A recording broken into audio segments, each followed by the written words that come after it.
అమ్మా అమ్మా ఏంటమ్మా ఇల్లంతా చంద్రవందరగా ఉంది? చెప్పాను కదమ్మా, పొద్దున్న చాలా నీరసంగా ఉందని. అసలు ఇంట్లో బాగాలేదు. డాడీ కూడా క్యాంటీన్లోకి వెళ్తారని వెళ్ళిపోయారు. ఏంటి నీరసమా? డాడీ ఏమో డ్యూటీకి వెళ్ళి కష్టపడతారు, మేమేమో కాలేజ్కి వెళ్ళి టైర్డ్ అయిపోయి వస్తున్నాము.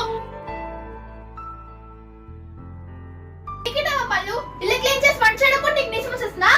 ఛీ, ఇప్పుడు నాకు ఆకలిస్తుంది. ఎప్పుడు చూసినా ఏదో ఒకటి చెప్తూ ఉంటా. అమ్మో,